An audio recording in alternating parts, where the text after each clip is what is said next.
the last segment shows what we're here to deliver, which is the straight story, all facts, no fiction. And I note also that with respect to ESS, looking forward to having a November 2nd webinar on the storage issue, and really looking forward to that. So welcome ESS as a new member, and very fascinating discussion. Our next speaker today is Barbara Tyran, and she's a longtime friend of USEA and known to many of you from her service in the electric industry before, and also as president of the Women's Council, Energy and Environment.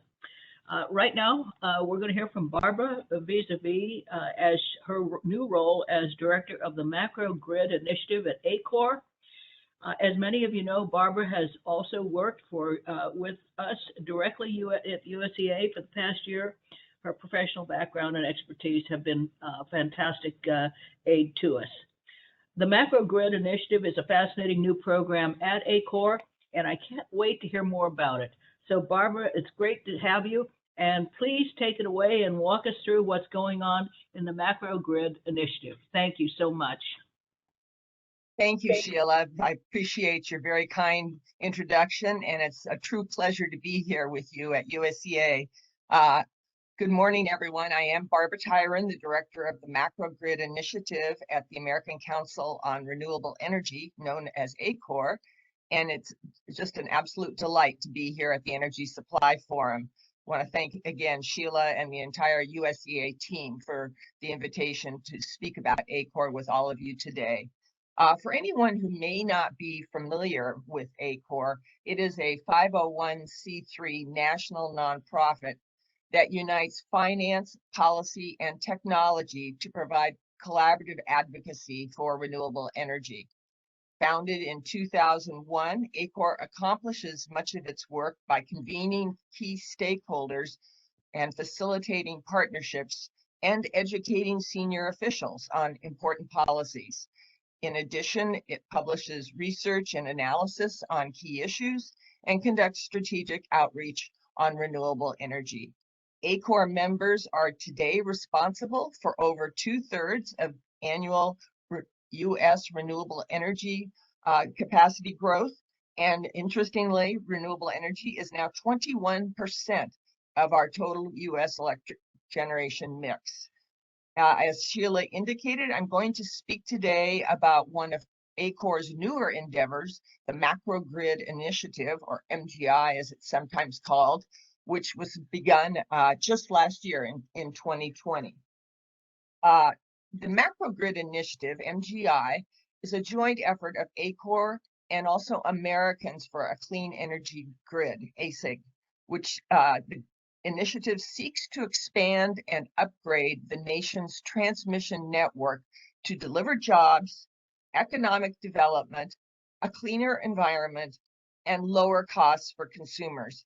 Now, how does it accomplish those objectives, and how are those benefits translated? Basically, U.S. domestic energy resources, many of them, can't be optimized without interregional transmission planning, which delivers the available load to the load centers. In other words, it takes the power from neighboring states and regions and then delivers it to the areas where it is needed. The benefits of having the availability of neighboring energy resources are increased resilience, mitigation of threats, and the ability, as I mentioned, to move power from where it's available to where it is needed. Power system operators confirm that having a larger footprint, a larger geographic footprint, will enable the reduction of energy supply and demand variability. Beyond the attributes of increasing supply diversity and reducing costs and increasing reliability, transmission planning also has the added benefit of being available during weather-related events. And as our prior speaker said, we've been experiencing more weather-related events and anticipate that trend will continue. How does it do that? Well, a typical transmission line will last for 50 years. Yes, 1/2 century. And so the odds are fairly high that at some point over the life of that transmission line, there will be an extreme weather event in that region. Extreme weather events are typically bounded quite narrowly geographically. So if one is able to have an interconnection with neighboring states, there is a very strong possibility that endangerment can be reduced and there can be assurances for the customers in that area. Critical power supplies can then be delivered, and we've seen examples of how that works and benefits consumers and reduces financial hardship. Uh, a strong, secure power system is very much like our interstate national highway system, which facilitates interregional trade and national security. And a strong power system will facilitate also public interest needs and national interest needs. So if we have so many benefits with large-scale transmission development, why don't we have it here with us today? And the answers are many. Cost allocation has been an area of dispute. Siting and permitting can be difficult. The timing of siting and permitting can be difficult. There's a NIMBY quality to transmission power lines that needs to be overcome. All of those factors contribute to investor hesitancy and uncertainty, which of course does not benefit the construction of these lines.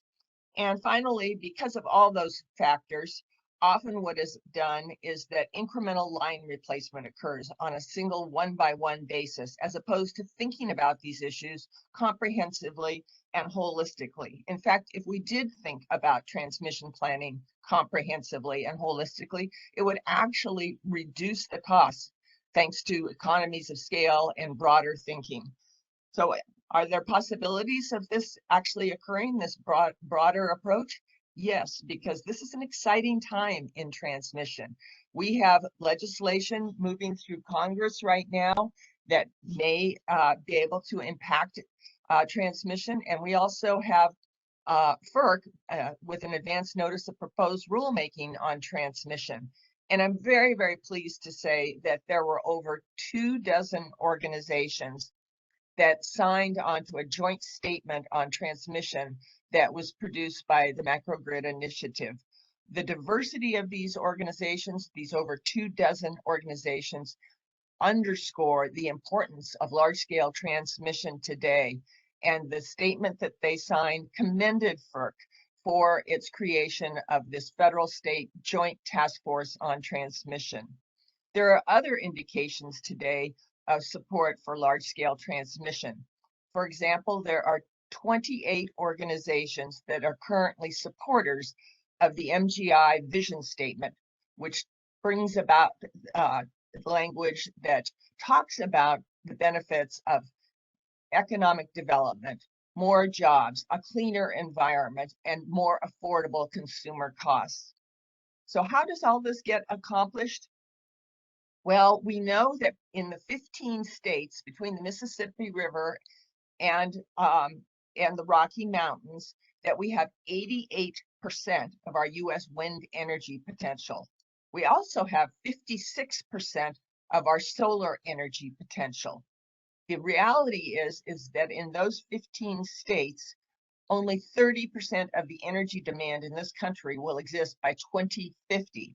So you can see there are available extra resources that could be used, particularly on the coasts where there are population centers with increasing load demand. In addition, MGI has identified 22 high voltage transmission projects that could be ready to go now and would help reduce curtailment of resources and reduce queuing, which currently occurs in the transmission capacity. This would not only create 600,000 jobs just by the creation of those 22 projects, but the additional energy capacity could spawn another 640,000 jobs. So you can see there are huge benefits. And the wonderful thing about those 22 projects is there is no breakthrough technology that is needed. We are ready to go now. The other part of this, which I've mentioned before, is that this would reduce system costs, which of course would benefit consumers. 13% of total electricity system costs are related to transmission, 56% are related to the generation. But an overall total system cost reduction would benefit everyone. And with the United States contributing 20 to 25 billion annually in transmission improvements, this would be a fairly substantial cost savings. I cannot overemphasize that large economies of scale reduce costs and offer us all a huge opportunity. Today, there are 329 transmission owners in the country, and this evolves from the fact that we used to have local utilities that were serving local needs, local load, with local generation. Those facts are changing and the energy transformation is underway. Again, if we had broader coordination across a larger geographic footprint, customers would benefit. In addition, I mentioned the extreme weather example. I have a great example of that from this year, 2021, when we had the heat-related incidents in California and the Pacific Northwest. And because they are interconnected, they were able to share load so that the lights never went out and the air conditioning never stopped in any location along the West Coast. Those interconnection ties were what enabled what we call weather diversity. You've all heard of energy diversity, but what we have now is weather diversity, where essentially load can be moved from where it is most needed and from where it is most available to where it is most needed. And that event this summer on the West Coast illustrated those benefits in spades. Unfortunately, this benefit of transmission interconnection is not sufficiently recognized and valued in our country today, and so that's one of the objectives of MGI. So if you all would like to learn more about MGI, I can offer a couple of options. Number one, there's a wonderful website, the Macro Grid Initiative website, which contains an online library with 24 reports and several 1- or 2-page fact sheets that will help substantiate some of the points I've been making in today's remarks. And there's also on the website a list of those 28 vision statement supporters. Again, a very diverse group of organizations that support expanding and upgrading our nation's transmission network to deliver jobs, economic development, a cleaner environment, and reduce customer costs. I hope you all will consider joining as vision statement supporters yourselves. The second way to learn more about MGI is actually next week when ACORE hosts its Grid Forum, which will be a completely virtual event next week. It's November 3rd and 4th, and FERC Commissioner Christie will deliver keynote remarks, and there will be a panel entitled FERC's Year of Transmission Action, Possible Outcomes from the ANOPR and Federal State Joint Task Force on Transmission. So I hope you'll consider attending that and coming to the MGI website. And with that, I would like to thank Sheila and the entire USEA team again for the invitation to be here. It's been a true pleasure, and I'd be delighted to answer any questions.